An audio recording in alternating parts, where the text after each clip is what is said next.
আল্লাহ রাব্বুল আলামিন এই পৃথিবী সৃষ্টির সূচনা লগ্ন থেকে মানুষকে তার প্রতিনিধি বানিয়েছেন। মানুষ চায় এই জমিনে আল্লাহ রাব্বুল আলামিনের আধিপত্যই থাকবে, আর আল্লাহ সেটা চান। ঠিক কিনা বলেন? আল্লাহ চান আধিপত্য, ক্ষমতা এবং কর্তৃত্ব একমাত্র কার হাতে? আল্লাহ। মানুষ যেন সেটাই সর্বাবস্থায় মেনে নেয়। এবং আমরা জানি যে স্বাধীনতার পর থেকে আজ পর্যন্ত এই 5ই আগস্টের পূর্ব মুহূর্ত পর্যন্ত প্রায় শত বছর পার হয়েছে। 54 থেকে 55 বছর আমরা অতিক্রম করেছি, কিন্তু তারপরে আমরা আধিপত্যবাদ থেকে মুক্ত হতে পেরেছি না। এজন্য আমাকে আজকে একজন মুসল্লি, তিনি আমার অত্যন্ত ঘনিষ্ঠ মানুষ, একটু আগে আমাকে ফোন দিয়ে বলেছেন, হুজুর আজকে একটু আধিপত্যবাদ কাকে বলে এই বিষয়ে আলোচনা করবেন। আমি অন্য বিষয়ে আলোচনা করার চিন্তা করেছিলাম। উনি যখন এই কথা বলেছেন, তার কথায় আমি একটু অনুপ্রাণিত হয়েছি, জানা এটা বলা দরকার। ঠিক কিনা বলেন? আধিপত্যবাদ এটা একটা বাংলা শব্দ, যার আরেকটি একার্থবোধক শব্দ হলো জুলুম, কারোর উপরে জোর করে ক্ষমতা প্রয়োগ করা,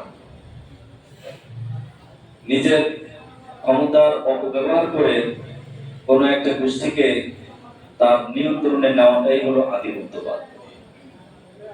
আমরা জানি যে ওসমান হাদি ঠিক এরকম সকল প্রকারের আধিপত্যবাদের বিরুদ্ধে তিনি সোচ্চার ছিলেন। অন্যায়ের বিরুদ্ধে সোচ্চার ছিলেন, ন্যায়ের পক্ষে সোচ্চার ছিলেন। ঠিক কিনা? জুলুমের বিরুদ্ধে সোচ্চার ছিলেন। কোন জুলুম, অন্যায় এবং অপরাধ সংঘটিত হলে এরকম হাদির মতো আরো লক্ষ লক্ষ কোটি কোটি মানুষ সোচ্চার থাকে। তার ভিতরে সে অল্প সময়ের মধ্যে আমাদেরকে দেখিয়ে দিয়েছেন যে জীবনটা সংক্ষিপ্ত। এই সংক্ষিপ্ত সময়ে যদি আমি একটু ভূমিকা রাখতে পারি, তাহলে আমি মরে যেতে পারি, আমি দুনিয়া থেকে বিদায় হতে পারি, কিন্তু আমার এই ত্যাগে অনুপ্রাণিত হয়ে লক্ষ লক্ষ নয়, কোটি নয়, শত কোটি হাদির জন্ম দুনিয়াতে হবে। ঠিক কিনা বলেন? এজন্য এক হাদি আমাদের লোকান্তরে, আমরা এখন তাকে দেখবো না, সরাসরি সে কথা বলতে পারবে না, কিন্তু তার যে চেতনা, তার যে প্রেরণা, তার যে অবস্থান, তার যে শক্তিমত্তা, তার ভিতরে যে আদর্শ, এর পেছনে কারণ দেখি। পেছনের কারণ হলো তার শিক্ষা। যেরকম কি শিক্ষা। এই হাদি একজন মাদ্রাসার ছাত্র, জানেন কিনা? মাদ্রাসা থেকে লেখাপড়া করে সে ঢাকা বিশ্ববিদ্যালয়ে ভর্তি হয়েছে পলিটিক্যাল সায়েন্সে। তো যেহেতু আমিও বিশ্ববিদ্যালয়ের ছাত্র, সে বঙ্গবন্ধু হলে অ্যাটাচ ছিল, আমি জিয়াউর রহমান হলে অ্যাটাচ ছিলাম। আমাদের অনেক জুনিয়র, আমি সেই 2010 সালে মাস্টার্স দিয়ে আসছি, তারা বর্তমান ছাত্র ছিল। তো তখন থেকে ছাত্র জনতার মধ্যে যারা আমরা মাদ্রাসার ব্যাকগ্রাউন্ড নিয়ে বিশ্ববিদ্যালয়ে ভর্তি হয়েছি, আমি শুধু আপনাদেরকে একটি তথ্য দিতে চাই যে এর আগে আমরা শুধু দেখতাম মূলধারা বাংলাদেশের মূলধারার শিক্ষাকে মনে হয় স্কুল, কলেজ এবং বুয়েট, মেডিকেল, এগুলোকে মূলধারা মানুষ মনে করে থাকে, যার কারণে কোন কালে ভদ্রে কেউ যদি শখ করে সন্তানকে মাদ্রাসায় পড়ায়, ক্লাস 9 এর পরে সে সায়েন্স নিয়ে সে আবার কলেজে চলে যায়, কারণ সে মনে করে যে মাদ্রাসা তো মূলধারা না। এবং আরেকটি কারণ হলো যে সরকারি, বেসরকারি, পুলিশে, সেনাবাহিনীতে, নৌবাহিনীতে এবং ভালো ভালো চাকরির ক্ষেত্রে কলেজের সার্টিফিকেটে যেভাবে মূল্যায়ন করা হয়, মাদ্রাসাকে সেভাবে মূল্যায়ন করা হয় না। এই কারণে তার ভিতরে একটা হীনমন্যতা ছিল। এ থেকে সে মাদ্রাসা থেকে বিদায় নিয়ে সে কলেজে আসে, বিশ্ববিদ্যালয়ে ভর্তি হয়। কিন্তু আমি যেটা দেখলাম, বিশ্ববিদ্যালয়ে ভর্তি হওয়ার পরে একজন মাদ্রাসার ছাত্র আরেকজন জেনারেল ছাত্র, দুজনের চলাফেরা, কথাবার্তা, উঠা বসায়, আচার আচরণের লেনদেন এবং মধুর ক্যান্টিন থেকে শুরু করে একেবারে টিএসসি, অপরাজয় বাংলা বিশ্ববিদ্যালয়ের প্রত্যেকটা জায়গায় যেখানে জেনারেল ছাত্রদের সাথে আমাদের সাথে ওঠা বসা হয়েছে, তারা সব জায়গায় আমাদেরকে বস মেনেছে। এটা আপনারা বিশ্বাস করেন? প্রত্যেকটা জায়গায় তারা আমাদেরকে প্রতিনিধি বানিয়েছে, প্রত্যেকটা জায়গায় তারা আমাদের হাতে নেতৃত্ব দিয়েছে। তারা বুঝতে পেরেছে যে যাদের ভিতরে কোরআনের শিক্ষা আছে, যাদের ভিতরে নীতি নৈতিকতার শিক্ষা আছে, সে আর যাই হোক না কেন তার দ্বারা ওই ক্যান্টিনের খাওয়া চলবে না। সে অন্যায়ভাবে কোনো শিক্ষকের সাথে বেয়াদবি করবে না। সে হলের কর্মচারী মামাদের সাথে কখনো প্রকারের খারাপ আচরণ করবে না। এই আমাদেরকে দেখে তারা অনুপ্রাণিত হয়েছে। হায় হায়, আমরা এগুলো তো কখনো শিখি নাই। আজকে আরেকটা দৃষ্টান্ত দিলে ভুল হবে না, যে বাংলাদেশের শ্রেষ্ঠ বিদ্যাপীঠ ইঞ্জিনিয়ারিং বিশ্ববিদ্যালয়, নাম কি? বুয়েট। এই বুয়েটে তার সহকর্মী, তার সহযাত্রী, তার সহপাঠী, তার ক্লাসমেটদের দ্বারাই আঘাতপ্রাপ্ত হয়ে অত্যন্ত নির্মম ভাবে শাহাদাত বরণ করেছে। তার নাম কি? আবরার ফাহাদ। এই আবরার ফাহাদের কিলার যারা, তারা কিন্তু কেউ মাদ্রাসার ব্যাকগ্রাউন্ডের ছিল না। ছিল? প্রত্যেকেই আব্দুল্লাহ মোল্লা স্কুলের মধ্যে এরকম মানে নরমাল স্কুলে পড়ালেখা করে নাই। তারা প্রত্যেকেই দেশের খ্যাতনামা স্কুলে, কলেজে অত্যন্ত মেধার স্বাক্ষর রেখে গোল্ডেন এ প্লাস, সব সাবজেক্টে এ প্লাস পেয়ে তারা পরীক্ষা করতে হয়েছে। কিন্তু তারপরেও কোন শক্তি, কোন অনুপ্রেরণা তাদেরকে এভাবে উৎসাহিত করেছে নিজের সহপাঠীকে একেবারে আঘাত করতে করতে ক্রিকেটের স্টাম্প দিয়ে মারতে মারতে মারতে তাকে দুনিয়া থেকে বিদায় নিতে হবে? এটা কি কারণে? তাদের মধ্যে কোরআনের শিক্ষা ছিল না। ঠিক কিনা বলে? নীতি নৈতিকতার শিক্ষা তাদের মধ্যে ছিল না। চারিত্রিক শিক্ষা তাদের মধ্যে না থাকার কারণে তারা এই মূল ধারার শিক্ষা বিবর্জিত হওয়ার কারণে নিজের সহপাঠীকে এইভাবে নির্মম ভাবে হত্যা করেছে। এটা শুধুমাত্র সেটা নয়, আমরা ঐশীর ঘটনা জানি। বাংলাদেশে এরকম হাজার হাজার ঘটনার জন্ম দিয়েছে। আজকে শুধুমাত্র আমাদের উপলব্ধি আসা দরকার।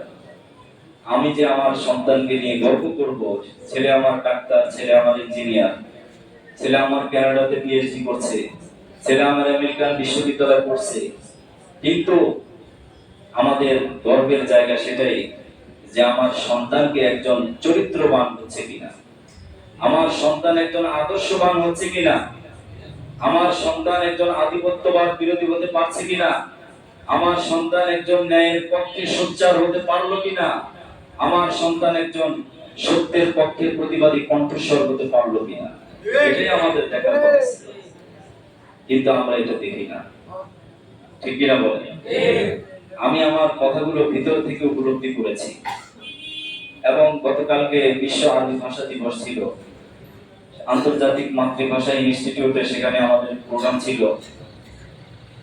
আরবি বিশ্ববিদ্যালয়ের সম্মানিত ভিসি মহোদয়, মাদ্রাসা শিক্ষা বোর্ডের সম্মানিত চেয়ারম্যান সহ বাংলাদেশের শীর্ষস্থানীয় অনেক ওলামায়ে কিরাম সেখানে শরীক ছিলেন। তো মাদ্রাসা বোর্ডের চেয়ারম্যান মহোদয় একটি কথা বলেছেন যে স্কুল কলেজে ব্যবসায় শিক্ষা চালু আছে, অর্থাৎ কমার্স। এই 2026 সাল থেকে মাদ্রাসা বোর্ডেও ব্যবসায় শিক্ষা চালু হবে বলে আলহামদুলিল্লাহ। এজন্য কোন মাদ্রাসার ছাত্রকে আর কলেজে যেতে হবে না। সে কোন ব্যবসা শিখবে? যে ব্যবসা আল্লাহ রাব্বুল আলামিন তার রাসূলকে শিখিয়েছেন। আহাল্লাহুল বাইআ ওয়া হারামার রিবা। আল্লাহ রাব্বুল আলামিন সুদকে হারাম করেছেন, ব্যবসাকে হালাল করেছেন। ঠিক কি না বলেন? এই হালাল উপায়ে একজন মানুষ কিভাবে সে কোটিপতি হবে, কিভাবে সে সচ্ছল হবে, কিভাবে সে স্বাবলম্বী হবে, কিভাবে সে সমাজে মাথা উঁচু করে দাঁড়াবে, এই শিক্ষা মাদ্রাসায় দেওয়া হবে। ঠিক কিনা বলে? এজন্য এই আধিপত্যবাদ যে কায়েম করেছিল পৃথিবীতে যারা, তারা কেউ কিন্তু মাদ্রাসা ব্যাকগ্রাউন্ডের ছিল না। এই কারণে বিশ্ববিদ্যালয়ে এই 16-17 বছরের ফ্যাসিবাদ আমলে এমন কিছু প্রতিবাদী কণ্ঠ বের হয়েছে, তারা এতদিন ওই সময় গোপন ছিল, ভিতরে ভিতরে তারা কিন্তু সংঘবদ্ধ হয়েছে। তারা বুঝতে পেরেছে যে আমরা মাদ্রাসায় পড়ে আসছি, এই বিশ্ববিদ্যালয়, এই ক্যান্টিন, এই শিক্ষাঙ্গন, এই ক্যাম্পাস, এখানে কোনো আধিপত্যবাদ চলবে না, এখানে কোনো জোরপূর্বক কারোর উপরে কোনো ক্ষমতা প্রয়োগ চলবে না। এখানে থাকতে হবে ইনসাফ, এখানে থাকতে হবে ন্যায় নীতি, এখানে থাকতে হবে আদর্শ। আর আদর্শ শিখায় কে? আল্লাহ রাব্বুল আলামিন। এজন্য মুহতারাম হাজিরিন, পৃথিবীতে সবচেয়ে বড় আধিপত্য কায়েম করেছিল ফিরআউন। তার নাম কি? ফিরআউন। এই ফিরআউন মূলত 5টি মূল নীতি, 5টি মূল ধারার কর্মপন্থা সে অবলম্বন করেছিল তার ক্ষমতাকে দীর্ঘায়িত করার জন্য, ক্ষমতাকে সে কুক্ষিগত করে রাখার জন্য। আল্লাহ রাব্বুল আলামিন কোরআনে তার চারিত্রিক বৈশিষ্ট্যগুলো তুলে ধরেছেন। 1 নম্বর তার বৈশিষ্ট্য ছিল ইন্না ফিরআউনা আলা ফিল আরদি, যে পৃথিবীতে সে সবচেয়ে বড় স্বৈরাচার ছিল। মুসলিমের উপর অত্যাচার এবং মুসলিমের বিরুদ্ধে সকল প্রকারের ক্ষমতার অপব্যবহার করেছিল।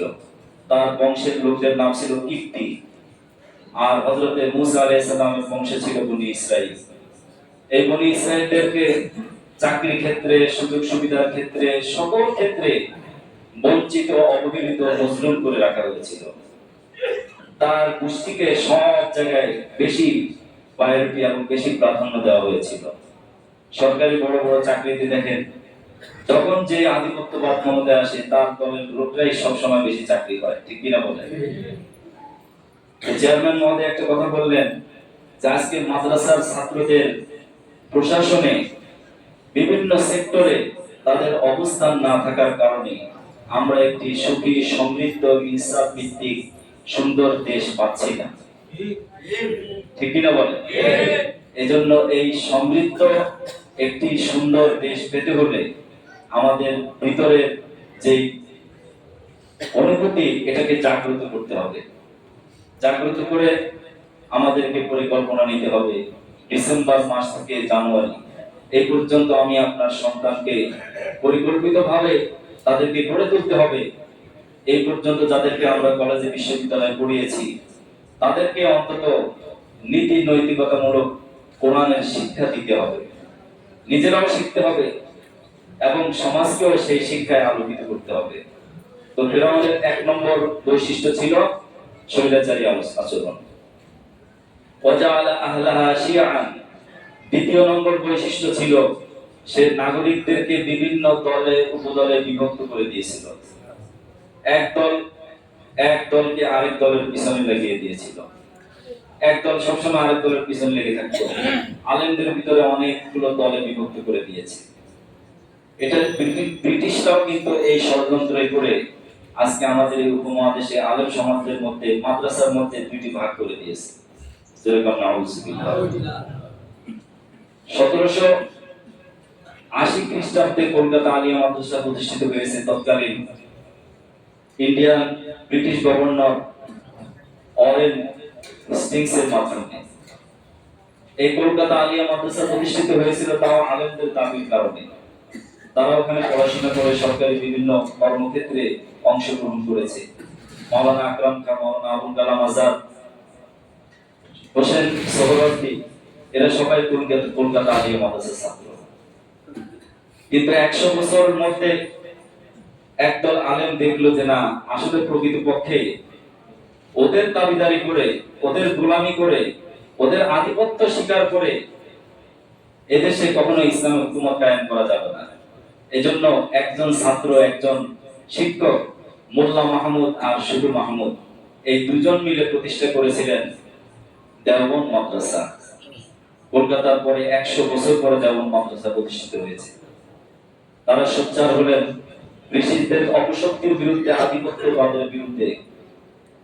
এবং শুনে আশ্চর্য হবেন যে 800 বছর পর্যন্ত মোগল সম্রাট আমলে এদেশের মূল ধারার শিক্ষা ছিল মাদ্রাসা শিক্ষা। এটা কি আপনারা জানেন?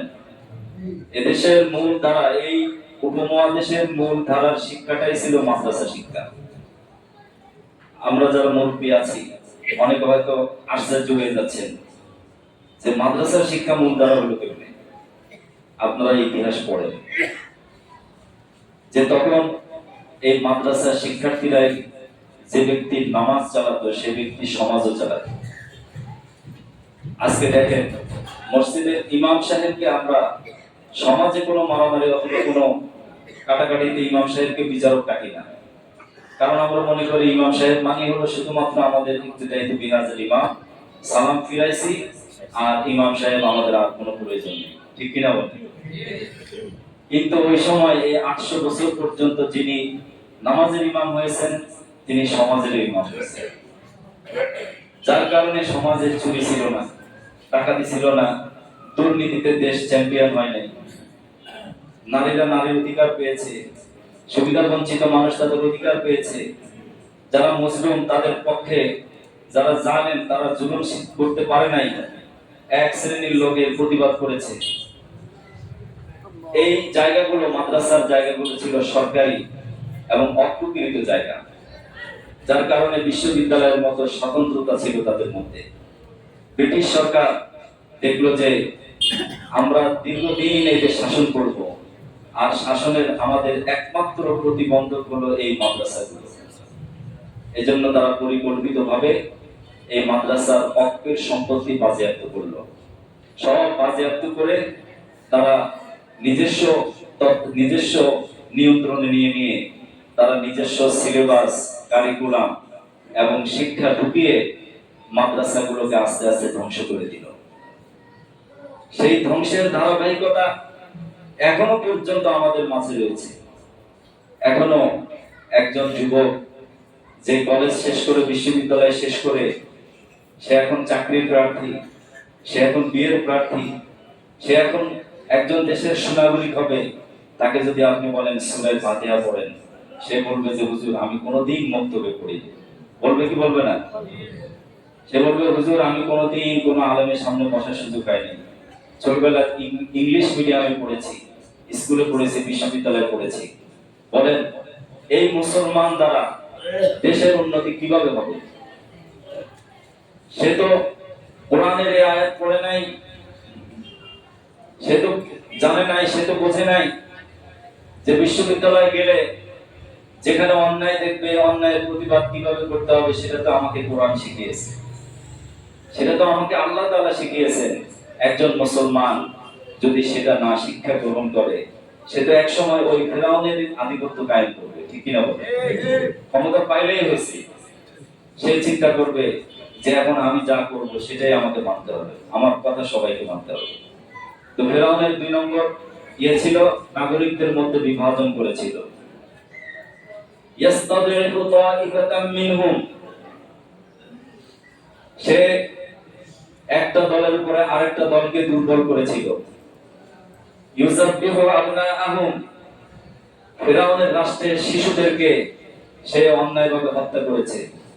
যখনই তাকে জাদুকররা বলল যে আপনার রাষ্ট্রে এমন একজন ব্যক্তির আবির্ভাব হবে, সে আপনার ক্ষমতার মসনদ দখল করবে, আপনাকে ক্ষমতাচ্যুত করবে, আপনার এই ক্ষমতা থাকবে না, তখন ফিরআউন ঘোষণা দিল আমার রাজ্যে কোন নারী তার পেটে সন্তান নিতে পারবে না, কোন ছেলে সন্তান গ্রহণ করতে পারবে না। সে প্রত্যেকটা জায়গায় জায়গায় গোয়েন্দা লাগালো। আল্লাহ রাব্বুল আলামিন এই ফিরআউনের ঘরেই তার চিরশত্রু আল্লাহ রাব্বুল আলামিনের পয়গম্বর হযরত মুসা আলাইহিস সালামকে লালন পালন করেছে। পারেন কে? আল্লাহ।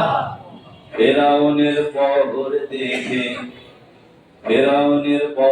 দেখে করিস না ভয়, আল্লাহর মদদ থাকলে মুসার একারই হয় জয়। ঠিক কি না? একজন মুসা আর শত ফেরাউন, একটা নারায়ে তাকবীর আর শত শত হুবল কাবল, সবার বিরুদ্ধে একটা নারায়ে তাকবীর বিজয় হবে ইনশাআল্লাহ। এজন্য এই হাদিয়া আমাদের অনুপ্রেরণা। সে কোনো দলের নয়, সে কোনো গোষ্ঠীর ব্যক্তি নয়, হাদি পুরো বাংলাদেশের জন্য অনুপ্রেরণা। হাদি আমাদের প্রিয় নবী সাল্লাল্লাহু আলাইহি ওয়াসাল্লামের একটু উপনাম। সে উপলব্ধি করেছে যে এই দেশ যদি গঠন করতে হয় তাহলে একদল ন্যায়নিষ্ঠ ইনসাফগার আদর্শ নাগরিকের প্রয়োজন। এজন্য মুহতারাম হাজিরিন, আমরা যদি এখন উপলব্ধি করতে পারি, আমরা যদি চিন্তা করতে পারি, আমরা যদি বুঝি যে আমাদের কি করণীয়, আমাদের সন্তানদেরকে কি বানাবো, কি তৈরি করব, তাহলে এই হাদির মৃত্যু সার্থকতা। ঠিক কিনা বলেন? তা না হলে যুগে যুগে আরো অনেক ওসমান হাদি তৈরি হবে। সে মারা যাবে, কোন বুলেটের আঘাতে দুনিয়া থেকে বিদায় নিয়ে যাবে, কিন্তু আমাদের কোনো শিক্ষা হবে না। এজন্য ওই এক স্যারকে বলেছিলাম, স্যার এই আব্দুল্লাহ মোল্লা স্কুল সহ যে সমস্ত স্কুলগুলোতে অন্তত প্রাথমিক লেভেলে একজন ধর্মীয় শিক্ষক, একজন কোরআনের শিক্ষক স্কুল উদ্যোগে হলেও নিয়োগ দেওয়া দরকার। ঠিক কিনা বলেন? সে শিখাবে হালাল হারাম, পাক পবিত্রতা, ন্যায় নীতিকতা, মাতা পিতার প্রতি সন্তানের কর্তব্য, সন্তানের প্রতি মা বাবার কর্তব্য, নিজের কাজ, পরিবারের কাজ, সমাজের দায় দায়িত্ব। একজন নীতি নৈতিকতা সম্পন্ন, একজন দাওরাত হাদিস পাস অথবা কামিল হাদিস পাস, এরকম আমলদার একজন মাদ্রাসার শিক্ষক নিয়োগ দেওয়া দরকার। ঠিক কিনা বলেন? এজন্য মুহতারাম হাজিরিন, আমরা এখন হৃদয় দিয়ে উপলব্ধি করছি, বিশ্ববিদ্যালয়গুলো, তরুণ ছাত্র সমাজ আমাদেরকে চোখে আঙ্গুল দিয়ে দেখিয়েছে, তারা বিপ্লব করে দেখিয়েছে যে না, প্রত্যেকটা জায়গায় এখন মাদ্রাসার ছাত্ররা নেতৃত্ব দিচ্ছে। অতএব আগামীর বাংলাদেশ ইনশাআল্লাহ এই মাদ্রাসার ছাত্রদের হাতেই নিরাপদ থাকবে। এটাকে আপনারা বিশ্বাস করেন? কারা কারা বিশ্বাস করেন? এজন্য আল্লাহর কাছে আমরা দোয়া করি, আমরা যেন এটা গভীরভাবে উপলব্ধি করে আমাদের সন্তানদেরকে মূল ধারার শিক্ষায়, কোরআনের শিক্ষায় যেন আলোকিত করতে পারি। যেমন আমি যেমন ওসমান হাদিকে যেন আল্লাহ তাআলা হযরতে আমির হামজা, তিনি সাইয়্যিদুশ শুহাদা, হযরত আমির হামজার কাতারে শামিল করে নেন বলি আমিন। তার